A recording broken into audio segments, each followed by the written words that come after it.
عاش العالم في عامه المنصرم، ولا زال أعظم هزة في تاريخه المعاصر تجاوزت آثارها كل الحدود، فقد خلفت الجائحة آثارا مدمرة على حركة البشر واقتصادات الدول. لقد تسارع العالم نحو التكنولوجيا الرقمية، وانتقلت البيئات الاقتصادية الحقيقية نحو بيئات افتراضية أوسع وآمن، وأزاحت الأزمة الستار عن نموذج اقتصادي جديد بدأ يتشكل وتظهر ملامحه. وفي المقابل، حين كان العالم يرقب بشغف خطوات الوصول نحو تحقيق أهداف التنمية المستدامة، استفاق بعد الجائحة على فجوة هائلة توسعت معها دائرة الفقر والبطالة، وارتفعت معها تحديات الوصول نحو النمو المستدام. في وسط تلك الأحداث نترقب مظاهر انتعاش اقتصادي يلوح في الأفق، ونتبصر الوجه الجديد للاقتصاد العالمي. بعد هذه الجائحة نتأمل أكثر في أطواق نجاة من الكارثة تشكلت من منظومة التمويل الاجتماعي، ونبحث عن دور التمويل الإسلامي كنموذج متميز للاقتصادات التشاركية التي يمكن من خلالها تحقيق الأمن الاقتصادي والنمو المستدام.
السلام عليكم ورحمة الله وبركاته. اللهم صل وسلم على نبينا Muhammad.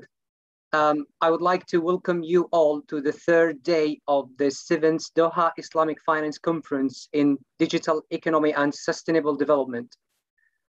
Massive thank you to Bait al-Mashura for their leading role in developing the Islamic finance industry, not only in Qatar, but also within the region and worldwide.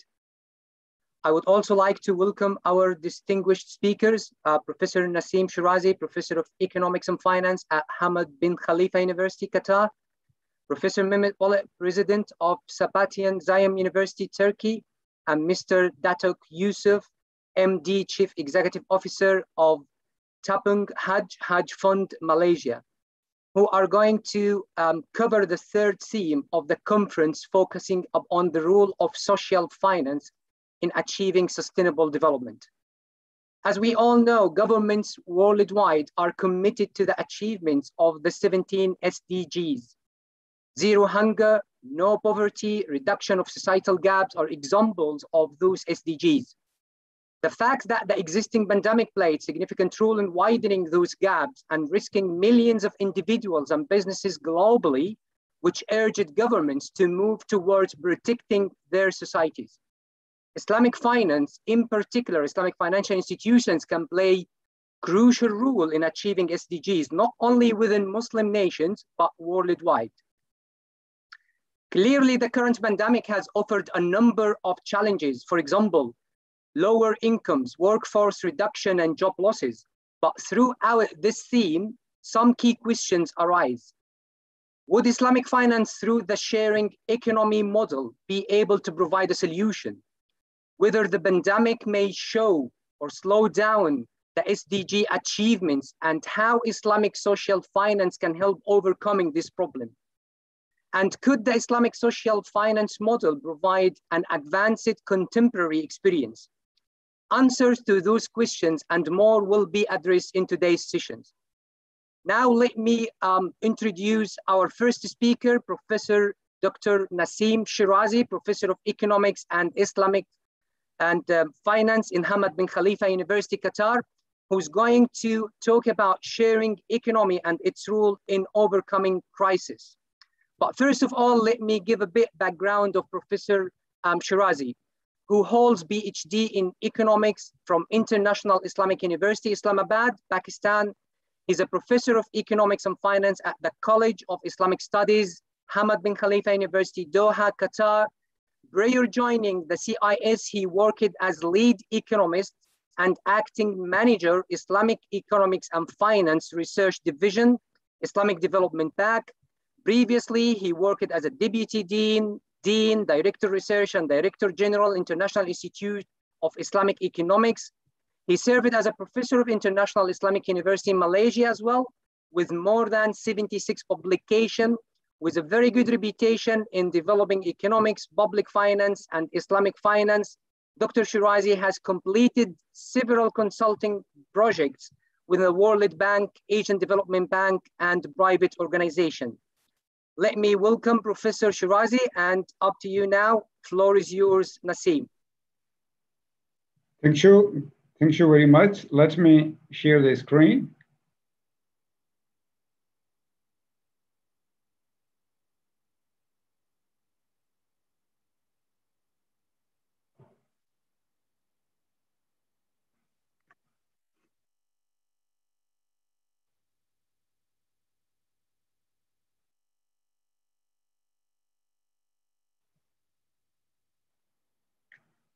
Okay, thank you for giving me the time, and because I left the class for 30 minutes, so I'll be resuming the class, inshallah, after 5:30.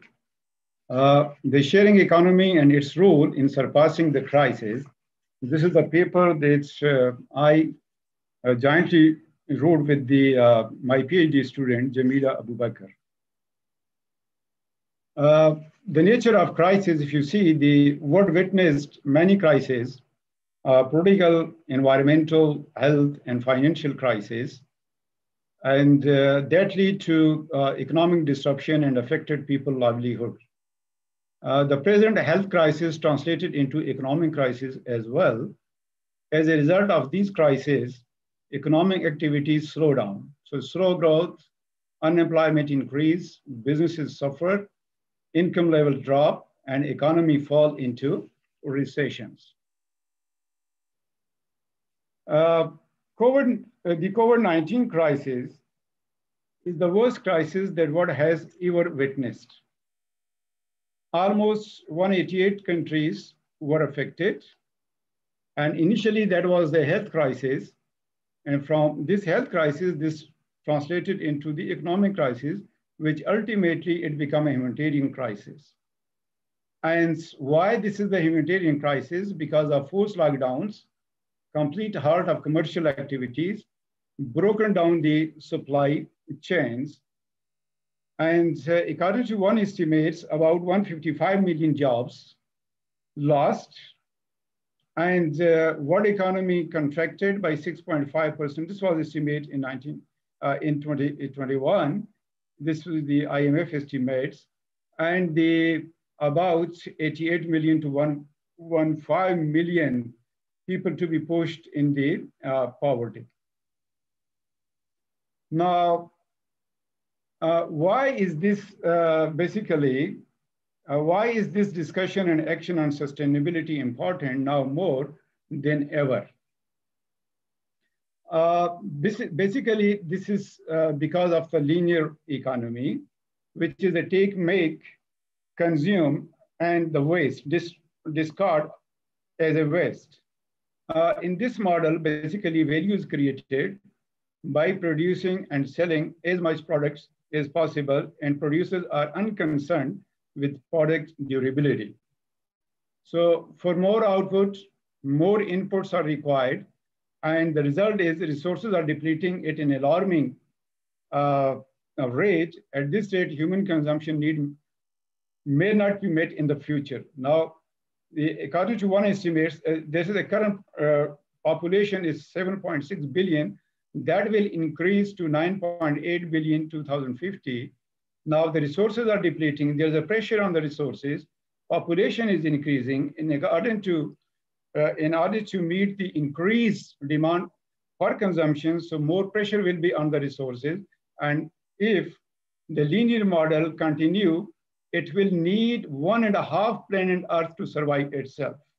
So this is a really dangerous situations. And okay. And there is a decreasing biodiversities, 68% drop in biodiversity since 1970s. And increasing waste as a result of linear economy, there is increasing waste, and consumption and incomes are positively correlated, and the consumption and the waste is also positively correlated. According to estimates, 2.2 billion tons of waste generated globally in 2016, and this is forecasted about 3.4 billion tons in 2050. About 33% of it is mismanaged, and there will be huge environmental human health cost, and that is the estimate is 375 billion in 2025.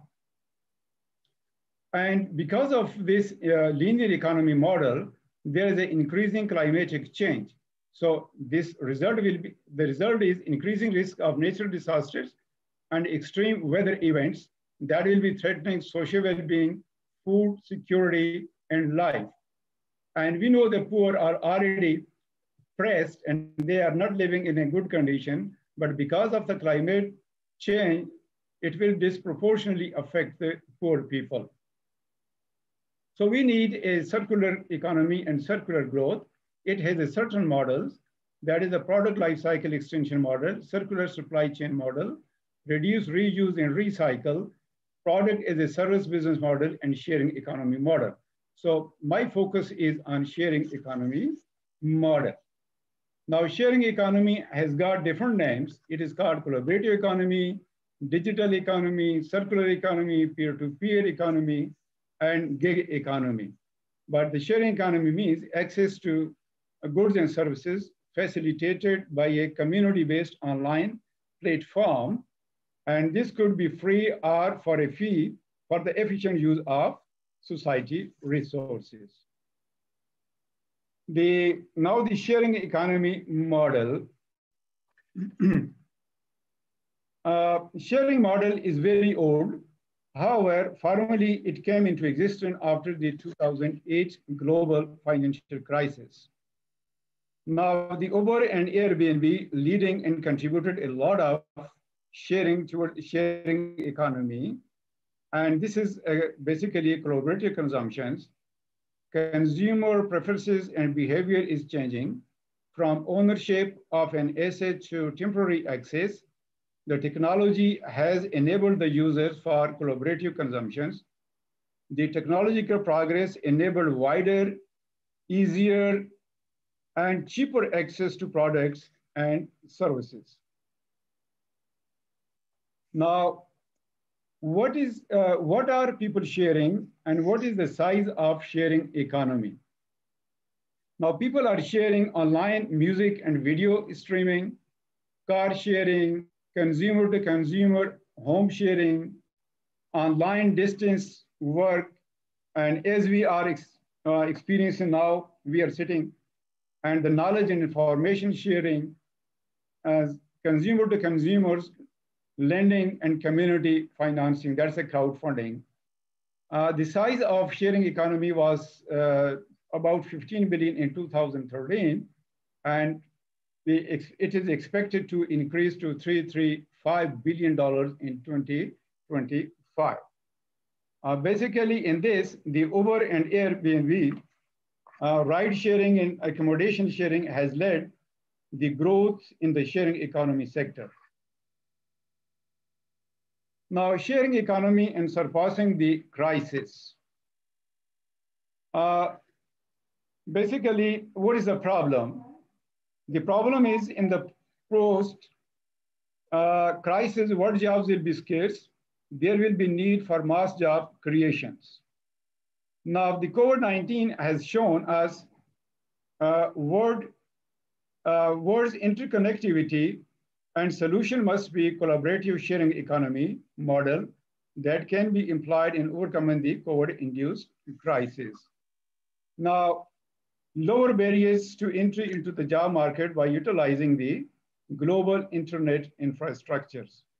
And the sharing economy makes room for even people with the unnoted, unknown skills to be matched with those who are willing to pay for their services. This could be through digitizations.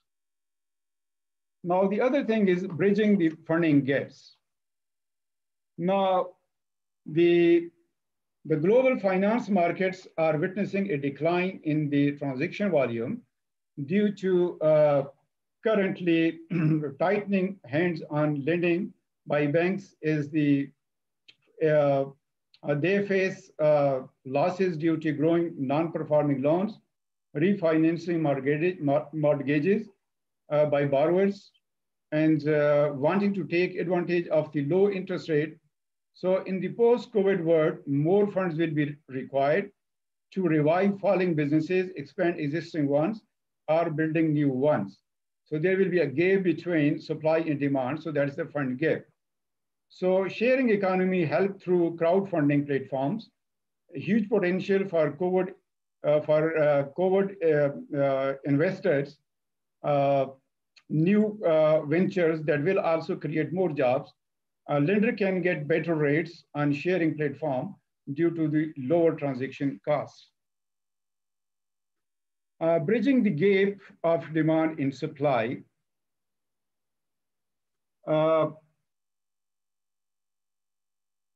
Basically, if you have the ideal assets sitting unused or unutilized by others in the economy, are scarcity induced partly by depleting resources, which put pressure on prices, and partly lower capacity of manufacturers to produce due to economic downturn. So the sharing solution is where resources are unutilized. These can be shared within economical context where both parties benefit. For example, ride sharing, home sharing, and tool sharing platforms emerge, utilize technology to connect supply and demand faster and cheaper.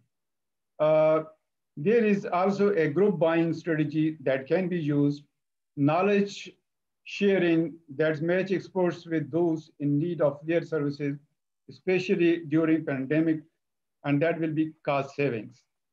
In developing economies, sharing can be used as a model for income generations and poverty alleviations. For example, tools, farmlands, machinery, vehicles, shop space, etc., can be shared to give those who don't own those assets cheaper access to means of livelihood. Technology and the urban development. Now, sharing economy is growing in developed and technological advanced countries and successful in populated areas. And however, there is a great potential to accelerate rural development through entrepreneurships, but provided is scaled up the enterprises. There is also huge untapped potential in the collaborative use of data, especially in the health sectors. Now, all these, what we can, sorry to interrupt you, Naseem, you've got 3 minutes left. Thank you. Okay, so 3 minutes, inshallah, I'll try to cover it. But this is not without challenges, because we have a lot of challenges. Now, in this, basically trust is vital in sharing economy. It is gained through basically technology advancement and transparencies. Developing countries have to struggle for technological advancements. And information security and privacy concerns is also there because, for example, service providers, they need to acquire large amount of data on their users. For example, location for car sharing, tools sharing, and vacation rentals. And the other thing is platform monopolies and exclusion of traditional industry. That may result loss of jobs. But if jobs loser unable to get jobs, then sharing economy will fail to address the problem which it aimed to address. And again, there is a lack of welfare benefits for workers because there is no retirement plan in the sharing economy models. And the COVID-19 and social distancing may also slow down sharing economy, for example, car sharing, vacation, rental, etc. So these are the expected challenges that we can face because of this sharing economy model. So let me conclude. The basically motivation for participating in sharing economy are social, economic, and environmental. The sharing economy is much needed where we are facing environmental crisis, we are having the resource depletions, and there are health crises. So therefore, government have to play a role in promoting the shared economy. And this could be achieved by regulating the industry whilst simultaneously attracting policy that promote innovations. Collaborative efforts with the private sectors are required to develop sharing model, especially on projects that have a high socio-economic impact. So thank you. I think I am within my time limit. Thank you very much, Naseem. That was perfect, actually. Thank you very much. Thank you. Thank you. Now moving to the second presenter, Professor Dr. Mehmet Polat, President of Sabahattin Zaim University, Turkey, who's going to speak about the role of social finance in achieving sustainable development goals. But first of all, let me give you a little bit background about Professor Polat, who is a professor of economic history and Islamic economics and president of the Istanbul Sabahattin Zaim University since 2013. He completed his higher education in economics and bagged 4 doctorate degrees from different universities located in Turkey and Netherlands. He started his academic career as a research assistant back in 1993, going through development of his career until he became a professor, full professor back in 2008. He held several responsible academic posts, including Dean of Faculty of Political Sciences and Vice President at a number of universities. With the nomination by rector and representatives of universities, the President of Republic of Turkey elected Dr. Polat back in 2012 as the board member of Council on Higher Education. As a visiting scholar, he has served as a visiting scholar in several universities in Sweden, UK, and the US. Up to you now. Mehmet, the floor is yours. Thank you very much.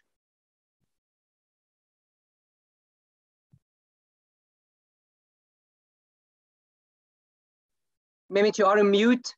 Would you like to unmute yourself, please?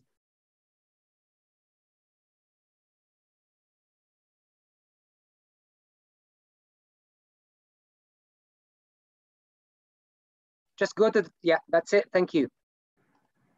Okay, now, did you see my screen?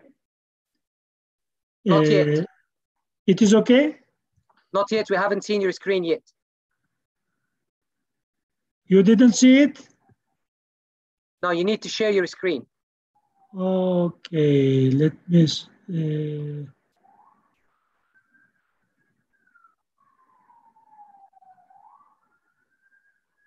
Yeah, we can see it now. Thank you. Very well. Thank you, Mr. Chairman. I would like to thank to all organizers of this conference and inviting me to make this presentation. And I would like to say to all of you, Assalamu alaikum wa rahmatullahi wa barakatuh. Bismillah wa salatu wa salamu ala Rasulillah. My title of presentation is The Role of Social Finance in Achieving the Objectives of Sustainable Development Goals. As you know, nowadays we are in the process of coronavirus, COVID-19. I think all of us now understood that we need to rethink our economic paradigm, our consumption, our production process, and it's impossible to go to the future with the same Homo economicus paradigm. And I believe in that instead of this Homo economicus paradigm, we need a new paradigm based on Homo ethicus and more peace in with environment, with the society, and with all creations. In my presentation today, I would like to give some ideas about some institutions like Karza Hassan, Zakat, and Waqf and Infaq role on sustainable development. And I hope in the future to realizing these sustainable development goals, we can benefit from these institutions. As you know, all these institutions are very crucial and they played very crucial role in our history in the civilization of Islam. As you know, sustainable development involves a concept that incorporates meeting the needs of the present without compromising the ability of future generations to meet their own needs. In 2015, a new global development agenda was introduced to achieve 17 sustainable development goals by the year 2030. The realization of these goals would improve the socio-economic issues like education, water, public health, injustice, inequalities, eradication of poverty and hunger. Funds needed to achieve these development goals are extremely large. Therefore, joint efforts are very crucial for this purpose. Governmental commitments alone towards achieving sustainable development goals would not be sufficient. We need more from academia, from NGOs, and from the other contributors. Comprehensive implementation of Islamic social finance institutions in their modern context contributes positively in achieving sustainable development goals. Like Karza Hassan, Zakat, Awqaf, and Infaq are historically constructed models in Islamic economics to provide public goods and social welfare. In our motivation and objectives to explore the main perspectives in which Islamic social finance can play a role in achieving SDGs, to examine the efforts of Karza Hassan, Zakat, Awqaf, and Infaq in the realization of SDGs. When we look at the literature, in Islamic social finance is one of the most popular topics among academicians while finding solution to the modern socio-economic issues. The institution of Zakat is mainly used to solve socio-economic problems and to promote sustainable agriculture in northern Nigeria. As you know, in Ottoman Empire, the longest empire in Turkish and in Islamic history. In modern times, in 17th and 18th century, in the society, it is not easy to find a person to give them zakat. They established this kind of society, and most of time they give zakat to non-believers. As you know, one class of the zakat can be given to them. The institution of Waqf is considered to be more effective for poverty alleviation programs in many countries, and even surpasses the government contribution in Bangladesh and in other countries. And also in our history, when we look at this institution, we can see that in SDG goals, poverty, hunger, health, education is very crucial. And we know again in Ottoman Empire, health services and education was free for all the society, and it was provided by the Waqfs. When we look at the infaq involves the spiritual dimensions in addition to its economic contribution to sustainable development goals.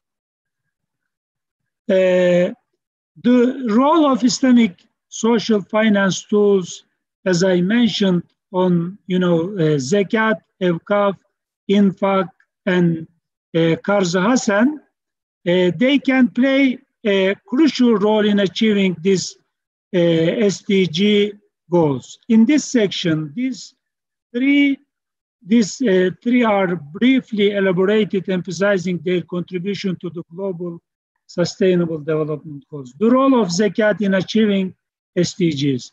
One of the 5 pillars of Islam, it means purification or increase. A Muslim must purify his wealth by paying zakat as long as he or she owns the required thresholds. Nisab, as you know, it's averagely 82 gram of gold.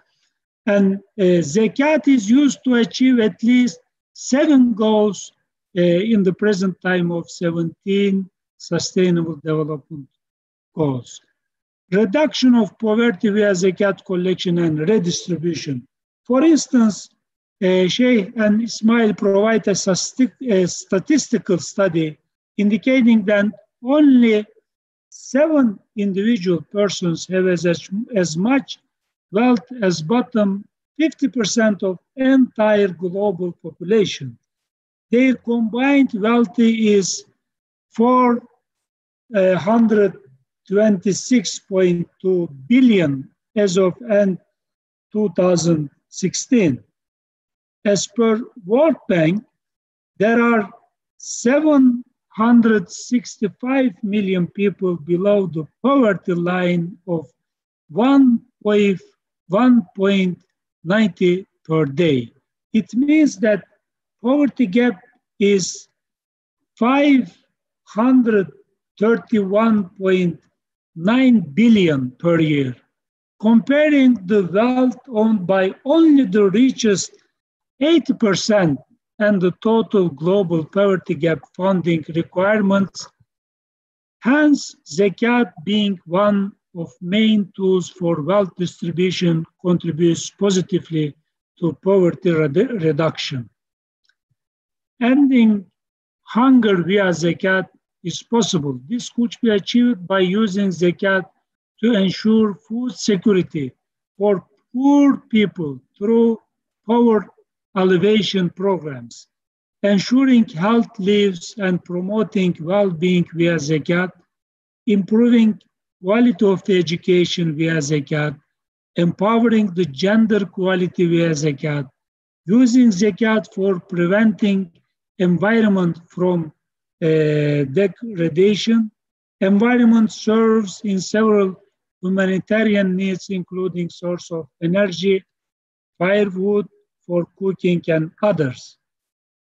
Around 65% 5% of households depend on firewood for cooking purposes in the state of Kano in Nigeria.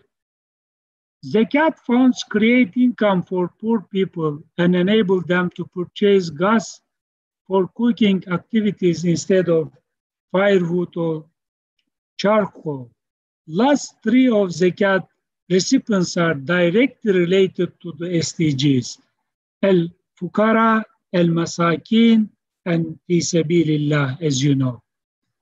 In Indonesia, the larger Muslim majority country, Zakat is formally collected and distributed through the state Zakat authority called Baznas. It is estimated that this institution has the potential to contribute an amount up to $32 billion yearly, equivalent to 3.4% of Indonesian GDP in 2016. Baznas, via Zakat institution in Indonesia, introduced programs that always address 5 main fields. They are social sector, education, economic, health, and dawah. And in Turkey, this Zakat is collected by NGOs and it is distributed to the poor people, and they are supporting these SDGs aims. The second institution, when you look at the Waqfs, or in plural Awqaf, Waqf is the fact of keeping a property from the consumption of its original owner, while the benefits derived from the property are given to the needy and poor people, keeping the capital in the same form. Sorry to interrupt you, minutes. You've got 3 minutes left. Thank you. Really, it's very short. Waqf is an indispensable instrument in the agenda of SDGs, particularly in Muslim majority countries, where the assets of global Waqf is expected to be worth $1 trillion. Waqf was used by the Ottomans succeed in poverty alleviation for about 6 centuries as cash Waqfs, as real Waqfs. Waqfs operates by generating funds from cash donations, microcredit, fixed property, crowdfunding, and other methods of fundraising. After collecting funds from different sources of financing, Waqf institution uses these funds to achieve its goals that are in line with SDGs. And in this diagram, we are expecting how it can be, what kind of role can be played by Waqf for SDGs, cash donations, microcredit, and with crowdfunding. When we look at the infaq to achieving SDGs, infaq is the 2 types, as you know, obligatory and voluntary. The former includes zakat, khums, ushur, kharaj, and jizya, etc., while the latter comprises institutions such as Waqf, Wasiya, Sadaqas, and Qardul Hasan. Infaq is taken as right assigned by Allah from the rich people to the poor ones, and not just a donation in ordinary sense as mentioned in the Holy Quran. It has 3 main pillars, which are economic growth, environment, soundness, and social inclusiveness. Infaq aims at developing sustainable human development trends in communities by providing them basic facilities such as education, them to become more productive in participating in social activities and economic life. In conclusion, Zakat shows its effectiveness in achieving at least 7 goals among the global agenda of SDGs. Waqf has preceded this global agenda as it has historically helped and still being used for providing listed goals in the SDGs, and even more than them in Muslim communities. Infaq and Qardul Hasan has the potential to maintain sustainable human development and other factors of SDGs when its 3 pillars are achieved by communities. Thank you so much for your attention. Thanks very much, Mehmet, for your interesting presentation. Moving towards the last presentation for today, may I invite Datuk Muhammad Yusuf, MD, Chief Executive Officer of Tapung Hajj Fund Malaysia, who's going to present on contemporary experience from Islamic social finance institutions, Malaysia. Datuk was appointed as the Group Managing Director of Chief Executive Officer of Lembaga Tabung Haji on September 2019. He holds a Bachelor of Business in Accounting from Curtin University of Technology, Australia. He's a Fellow of CPA Australia and a member of Malaysian Institute of Accountants.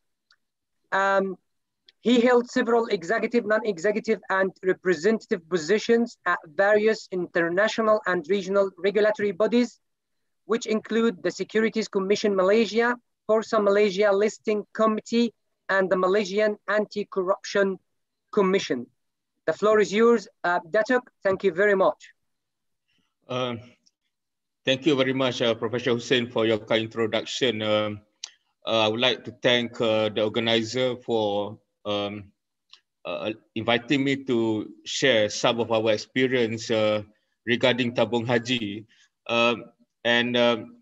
It's quite interesting that the two presenters earlier was discussing about social finance in the modern context. Perhaps when we talk about Tabung Haji, we have to go back 50 years ago, when the idea was conceptualized by Professor Engku Aziz, one of our distinguished scholars, and he was trying to resolve the challenges of the poor Muslims in Malaysia then, because when they wanted to perform Hajj, they had to sell their assets, such as their houses, their farm, just to go for Hajj. And when they came back from Hajj, they became poor again. So what Engku Aziz formulated was to establish an institution where you save money from so that when you have enough money, you can go and perform your religious obligation, and you do not have to basically sell your asset. One of the challenges during that time was the availability of Sharia compliant industry. As you know, in 1950s, in the 1960s, there was no such structure then in Malaysia, and that was one of the few challenges that was eventually resolved. We had a scholar from Egypt that came and validated the model of Tabung Haji. So it started with just more than 1,200 members in 1963, and now we have around 9 million Malaysian Muslims who are our depositors. So it had gone a long way.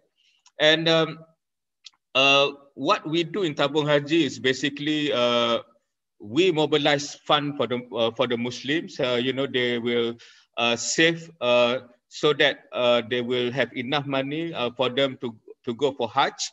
While they are waiting for their turn, Tabung Haji will basically invest the money in various economic sector. I'll touch that sector later. And from the profit that is generated from those investments, it will be used to pay for the management cost of Tabung Haji. It will be used partly to pay some of the cost of the Hajj operation, and the balance will be returned back to the depositor. And we also pay zakat. And Tabung Haji is one of the largest zakat payer in Malaysia at the moment. We aspire to be a respected Islamic institution for our performance and governance. And we are pursuing 6 strategic focus. Hajj management is one of them, and helping our members to save is one of them, and we also talk about ensuring that we have good governance and our investment remain viable and providing the required return. So basically, this is the business model of Tabung Haji, where we accept deposit, we invest, and from the profit, we use the profit to pay for Hajj management costs, for zakat, our operational costs, and we distribute profit to our depositors. We are strengthening our stewardship framework. You know, as an institution, now we are holding around 20 billion US dollars in our deposit, and that is a fairly large amount. And we have to make sure that the money is managed properly. And due to that, we have established a stewardship framework, which basically incorporates Islamic principle, and the outcome is basically to ensure that we achieve the maqasid of Sharia. And I think moving forward, this will be one of the areas where we think we can contribute towards the development of Sharia-based leadership and management of institution.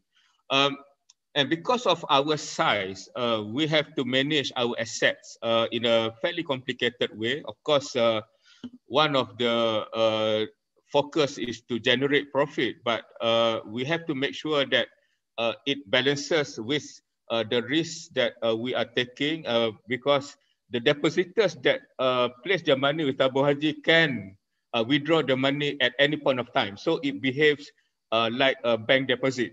Whereas when it comes to the asset side, because we want to have a stable return, we have to invest in instrument or a real asset which has long gestation period, or that will give you a reasonable return, but the capital cannot be taken. It's not as liquid as our deposit. So you have to balance between the profit that we are pursuing and the asset liability balance that we need to have to ensure that there's enough liquidity, and whenever the depositors wants to withdraw the money is there.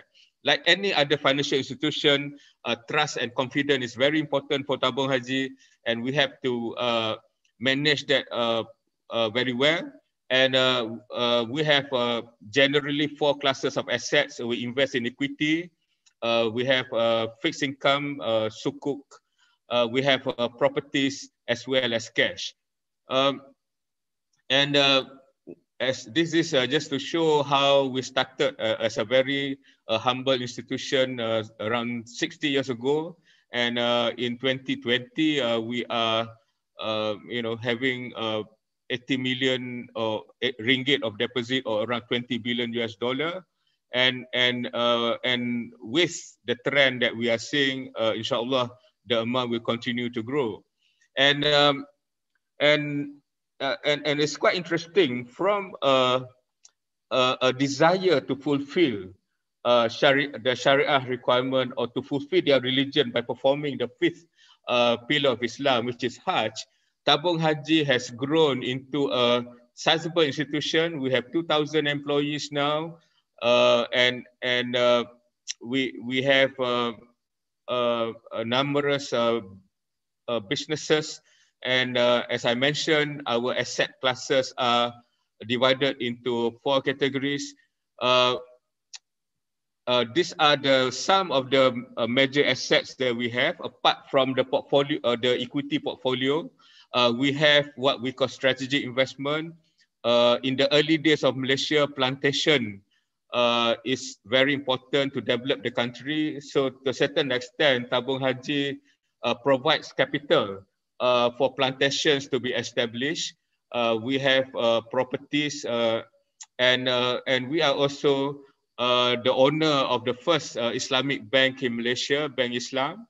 And we also have the first takaful company in Malaysia, Syarikat Takaful, as one of our key investment. We do have investment in hospitality, information technology, and oil and gas. So to me, Tabung Haji is quite an interesting concept, where the deposit was mobilized from Muslims for the purpose of performing their religious obligation, but at the same time, it provides a collection of wealth that can be used for the benefit of the economy at the same time.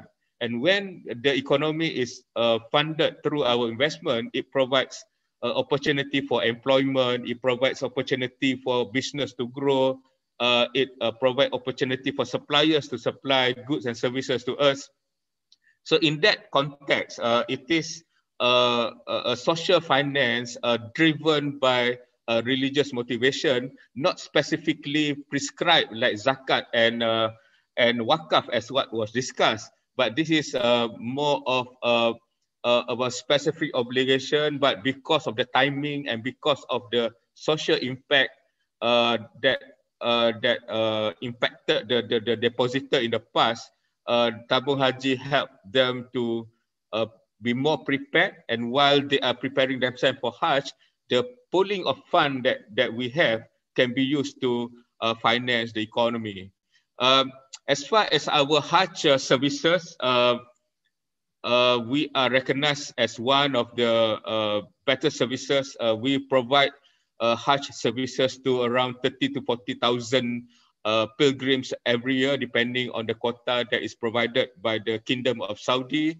And it is end-to-end services. We cater for our pilgrim from the point where they leave their home until they completed their Hajj, and we ensure that they will be safely back in their respective places after the Hajj. And our Hajj services is a year-round activity. 2 weeks after the Hajj season completes, our people will start to plan for the next Hajj season. So, and the funding of this comes predominantly from the profit that we get through our investment, although the pilgrim will have to pay their fair share of money to make sure that they are able to perform the Hajj. We are pushing into the social financing space through our bank that we have, Bank Islam. And one of the area that we are growing is a crowdfunding platform that we call Sadaqah House, but where the Sadaqah is more permanent. It's not like a dollar for dollar Sadaqah, but we are approaching institution, high net worth individual who would basically provide a pool of fund, and out of the profit is where we go and provide financing facilities for small businesses on the interest-free basis. But because we are using a bank, they will manage those funds in a more disciplined manner, and the recipient are supposed to pay back the capital. And what we are trying to do is to finance people who are not bankable, help them to bring the business to a size where they are able to have access to other financial facilities by other financial institutions. Sorry to interrupt you, Datuk, you have 3 minutes left. Okay, and we are also looking at ESG kind of fund. We partner Arabesque, who is using artificial intelligence and machine learning to develop further this area. So I think in conclusion, the model of Tabung Haji is where you pull funds from the Muslims. It is a bit sticky because the turn for them to perform Hajj is quite long now. In fact, if you go and register today, you will be told that you have to wait for 130 years before your turn comes. So, but that amount of money can be used for many purposes, and while we do that, we support the economy, and this is where you have you benefit both in terms of the economic development as well as fulfillment of your religious obligation. So thank you very much for your attention. Thanks very much, Datuk. That was really interesting presentation. I believe we've got a number of questions now for our distinguished speakers. But let me shed the light on the importance of sharing economy and Islamic social finance models, which would provide a lot of expected solutions, given the current pandemic, the current situation that the whole world is facing now. I believe Islamic finance can play a crucial role in providing alternative, fresh new solutions compared to the conventional counterparts. I believe Naseem has a commitment and he left. We've got a number of questions for him. However, I will make sure that those will be answered by the organizing committee over the portal. Naseem talked about top 5 risks for sharing economy, and would be really interesting to know how those risks would be mitigated and how the sharing economy model could help in mitigating risks. I have a question for Professor Mehmet. The question is addressed to you on how Muslim world collectively reaps benefits from Islamic social finance to achieve SDGs. Given that we have only 9 years in our hands so far, progress in majority Muslim countries are very slow. So thank you, Professor Hussein, for this question. As I tried to stress from our historical background, we succeed this in history, and today, starting from zero hunger, from poverty, health, education, all these institutions I focused on, like Qarz Hasan, like Zakat, Waqf, and Infaq, Sadaqah, and etc. These institutions today can play really a very crucial role in Islamic world. But the question is how Muslim world collectively can realize this. Today, the main problem among Muslim world is the unity, Unity. If we can be united, if we can come together, there are so many issues we can really solve very, very easily. As you know, the consumption and today, there is huge consumption, waste of everything, waste of goods, waste of money, waste of time, everything. We need first to focus on this issue. Allah subhanahu wa ta'ala says, كُلُوا وَاشْرَبُوا وَلَا تُسْرِفُوا إِنَّهُ لَا يُحِبُّ الْمُسْرِفِينَ.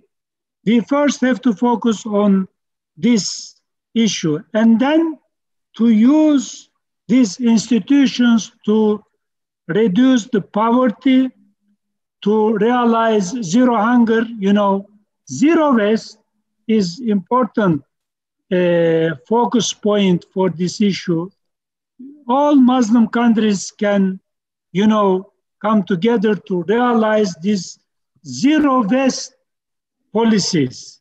And then, in addition to this, the other 17 sustainable development goals, I believe our history and our believing system, our paradigm is the most beneficial to, for sustainable development goals and to realize these things. We have really in modern times, very rich history. Look at the Ottoman heritage on this institution's role, and they really realized sustainable development economy in their life, very different than the modern capitalist system. And today, if we can come together and if we can use these instruments, we can realize that. Indeed. Thank you very much, Mehmet, for your constructive discussion, actually. You touched in your presentation the rule of zakat, and this could help in achieving 7 SDGs. This would be acceptable for Muslim countries, for Muslim nations. What would be the equivalent term for non-Muslim nations, for non-Muslim communities, to encourage them to use the same concept. So can you shed the light briefly on what would be the equivalent term for zakat for non-Muslims? So as you know, one class in zakat can be given to 8 different classes. One of them is non-Muslims, to encourage them, and to look at them, to support them with zakat. It is, an obligation, not just encouragement. It is obligation, because zakat is obligation. But look at again to history, very critical.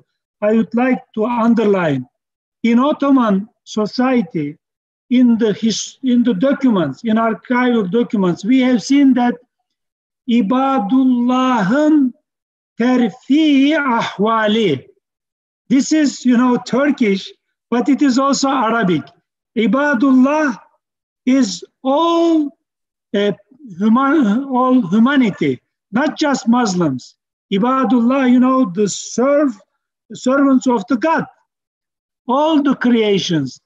The main role of the rulers and ruling elite in Ottoman society, according to these documents, is to try to raise Ibadullah'ın terfi ahvali, means they have to increase the situation of all people who are living under the border of Ottoman Empire. Ibadullah'ın terfi ahvali, to increase the situation of all people who are living in Ottoman society, economically, socially, by education, by health, by all kind of. So this is, there is no any division between Muslims and non-Muslims, and not just zakat. It is giving a special role to all ruling class to following these policies and to provide, to implement these policies and to use these instruments and to increase the situation of Ibadullah. Thank you very much, Mehmet. Interesting. My next question for Datuk. Our participants have asked a number of questions. I will summarize them actually. One of them said how to replicate Tabung Haji model in other parts of Muslim world, and whether there are other countries copied Tabung practice. Okay, that is one of the most frequently asked questions about Tabung Haji. And honestly, why we are successful in Malaysia, at least, because we are given the exclusive right by the law that Tabung Haji is the only institution that can deal with Hajj. And because of that, people will have to come to us, save money with us, and we, as a result of that, will be managing their Hajj affairs. And because of that, we are able to accumulate enough wealth to not just to invest, but to get return that I mentioned earlier, that that not only we can pay back some return to the depositor, but we provide support for Hajj and etc. So if you ask me, the key part of Tabung Haji is we are a sort of a monopoly when it comes to Hajj affairs in Malaysia. So we have a number of countries that came and asked us for our experience, our understanding. So the key part in many other countries is whether they want to make that decision, because as it is, Hajj is managed by various parties, and that may be a challenge for any country to consolidate. Maybe we started earlier, and that gave us the advantage. Clearly, it's a very successful practice. That's why people asking about whether somebody has copied or imitate your experience. Very interesting. I have a question for you, Datuk. You've talked as part of your business model about the funds. What kind of investment channels do you use to invest in those funds? Well, we have the portfolio part where we invest in the capital market, both equity and fixed income. But we do have what we call strategic investment, and this is where you invest in strategic sector which you think you can outperform the market. And one of our lessons learned is about having the commercial skills to ensure that you are making a prudent investment decision. And as industries shift and move, you cannot be that nostalgic to remain in one when maybe the industry is no longer viable. So this is something that is very important. But one of to me, the beautiful part of our model is we pay quite a huge amount of zakat. So not only you help Muslims to perform Hajj, but I think that zakat portion is quite huge, and it can be mobilized in many forms. Like in our case, we do spend a lot on education with this, and now we are going into entrepreneurial development. So these are things that you can do when you have the accumulation of fund. So it's something that can be considered. Thank you very much, Datuk. I think I have one last question here before I conclude. One of our participants asked it, how do we unite the Ummah? How do we unite the Muslim nation, given all the challenges that we are facing now? Would be interesting for our guest speakers to shed the light briefly within 2 minutes max. Thank you. So, can I start, Professor? Of course.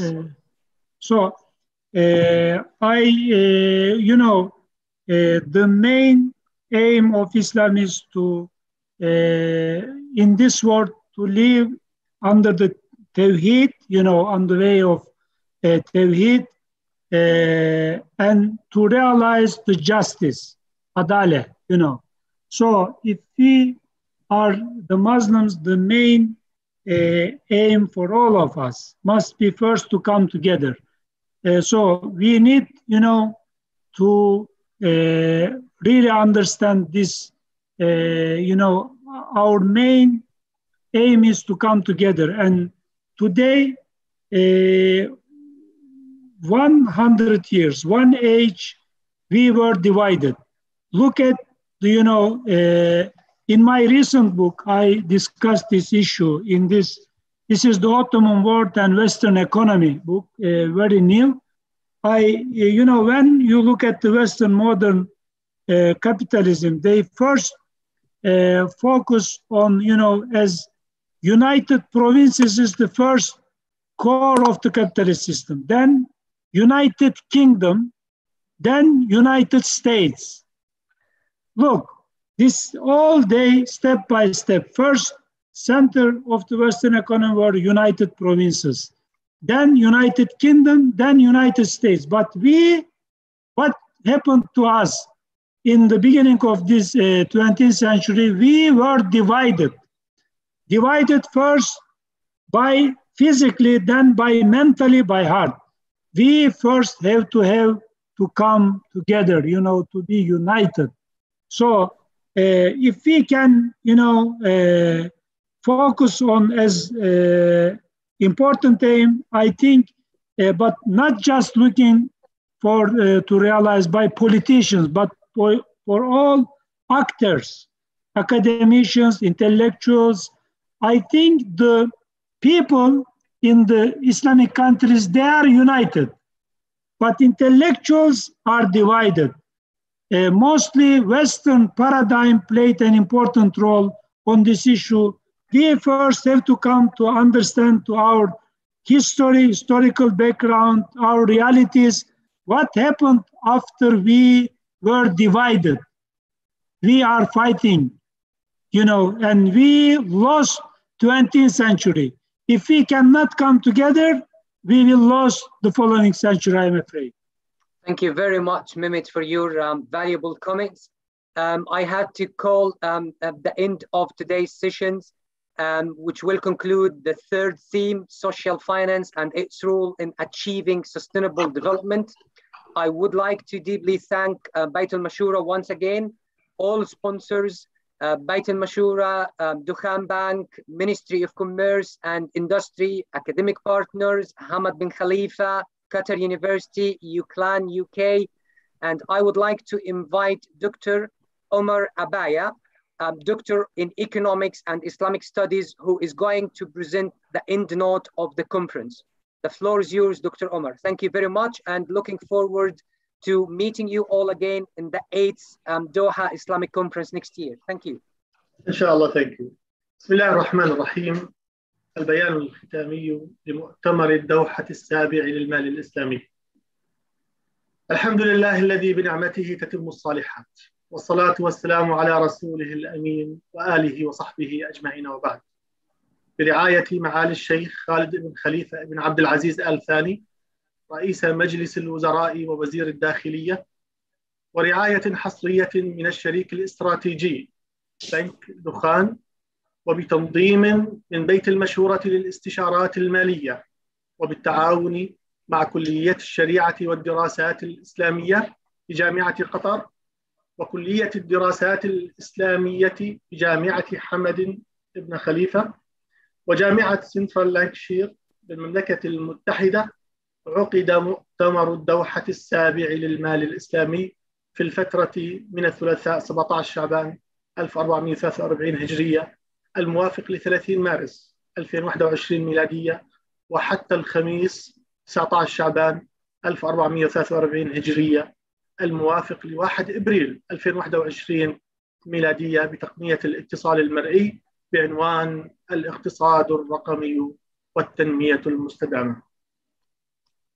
وخلال الجلسات العلمية للمؤتمر تمت مناقشة المحاور الثلاثة الرئيسية المتضمنة لموضوعات التعافي والانتعاش الاقتصادي بعد الأزمات، واقتصادات العالم الافتراضي، والتمويل الاجتماعي ودوره في تحقيق التنمية المستدامة، وذلك من خلال أوراق العمل المقدمة من السادة العلماء والأكاديميين والمختصين المشاركين، بالإضافة إلى النقاشات والمداخلات التي أثرت موضوعات المؤتمر. وفي ختام المؤتمر يتقدم المؤتمرون بالشكر الجزيل للجهات الراعية والتنظيمية على دعمهم وجهودهم في سبيل إنجاح المؤتمر وتحقيق أهدافه. وقد خلص المؤتمر إلى جملة من الرؤى والتوصيات الآتية.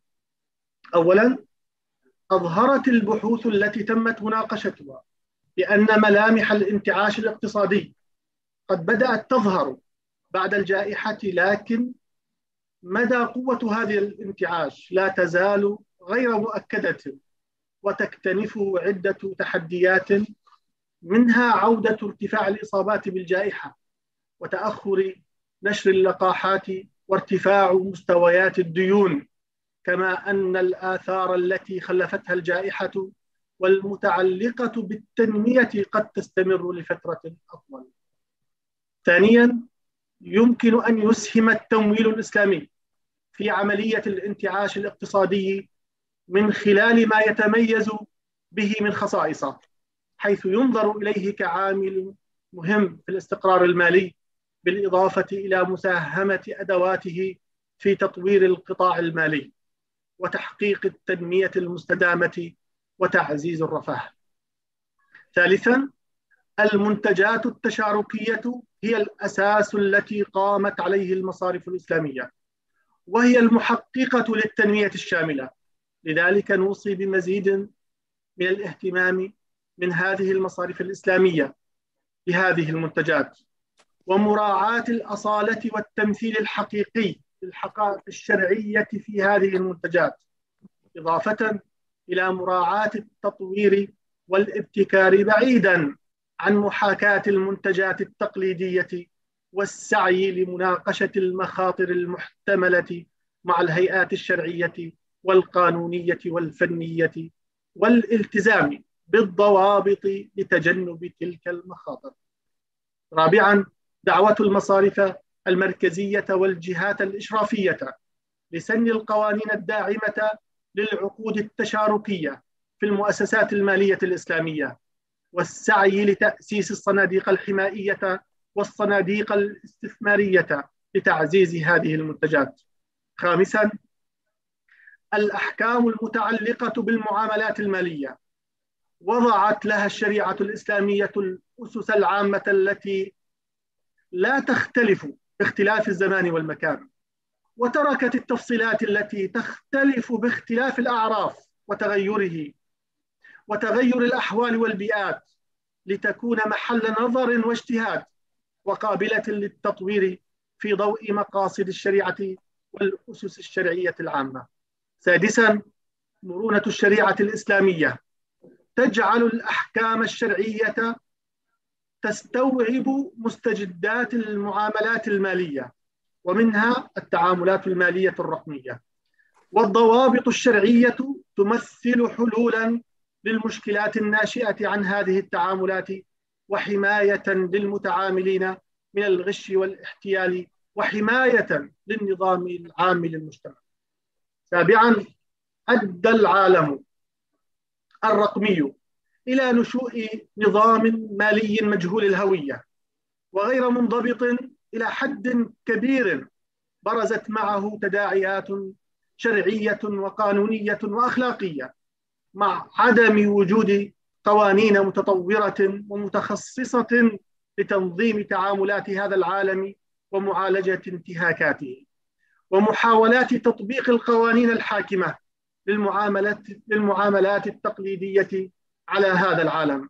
لذا نوصي بضرورة معالجة هذه الحاجة الملحة بالتنسيق بين الهيئات الحكومية والمؤسسات المختلفة في العالم، والمساهمة بإبراز القواعد الشرعية الحاكمة وأهميتها لضبط هذا العالم.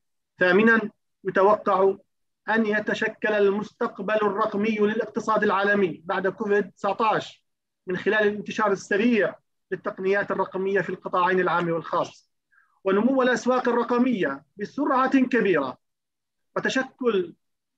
وتشكل البيانات العمود الفقري لهذا التحول، مع وجود معوقات أبرزها محاولات الأنظمة المحلية السيطرة على البيانات وتوطينها نتيجة مخاوف من عدم الثقة. ويمكن للتمويل الإسلامي أن يكون له دور في تبديد هذه المخاوف من خلال الضوابط الشرعية الخاصة بحماية حقوق الأفراد والأخلاقيات العامة للمجتمع. تاسعاً، تميز الاقتصاد الإسلامي بأدواته التي سبقت الأجندات العالمية في مجال التنمية المستدامة، ومن ذلك ما حققته مؤسستا الزكاة والوقف عبر التاريخ بالحفاظ على الإنسان والبيئة والمجتمع. ومن هنا نوصي بالسعي لتفعيل دور مؤسسات التمويل الاجتماعي وأدواته بما يحقق المقاصد الشرعية والعدالة الاجتماعية. وعاشراً، يساعد الاقتصاد التشاركي وبشكل كبير في تجاوز الأزمات من خلال كسر الحواجز والتخفيف من حدة الفقر وسد فجوات العرض والطلب والاستخدام الأمثل للموارد. فنوصي الجهات الحكومية لتعزيز فرص الاقتصاد التشاركي من خلال سن القوانين الداعمة وتشجيع الابتكارات ذات التأثير الاجتماعي والاقتصادي. وأخيراً، يشيد المؤتمرون بالتجربة الرائدة في دولة قطر في المجال الرقمي ومنصات التجارة الإلكترونية والتكنولوجيا المالية الإسلامية الرقمية، ويوصون بمزيد من التنسيق بين مؤسسات القطاع الخاص والهيئات الحكومية لدعم التحول نحو الرقمية بما يتوافق مع المقاصد الشرعية ويحقق رؤية قطر 2030. وآخر دعوانا أن الحمد لله رب العالمين، وشكرا لكم سيدي.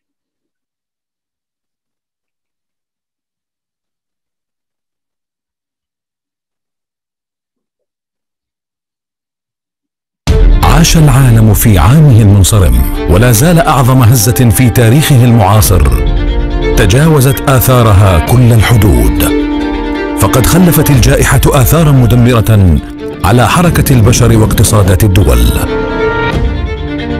لقد تسارع العالم نحو التكنولوجيا الرقمية، وانتقلت البيئات الاقتصادية الحقيقية نحو بيئات افتراضية أوسع وآمن، وأزاحت الأزمة الستار عن نموذج اقتصادي جديد بدأ يتشكل وتظهر ملامحه.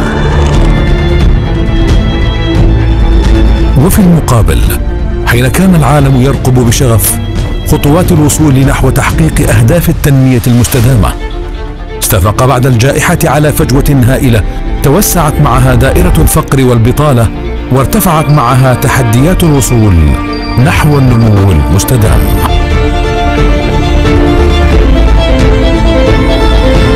في وسط تلك الأحداث نترقب مظاهر انتعاش اقتصادي يلوح في الأفق، ونتبصر الوجه الجديد للاقتصاد العالمي. بعد هذه الجائحة نتأمل أكثر في أطواق نجاة من الكارثة تشكلت من منظومة التمويل الاجتماعي، ونبحث عن دور التمويل الإسلامي كنموذج متميز للاقتصادات التشاركية التي يمكن من خلالها تحقيق الأمن الاقتصادي والنمو المستدام.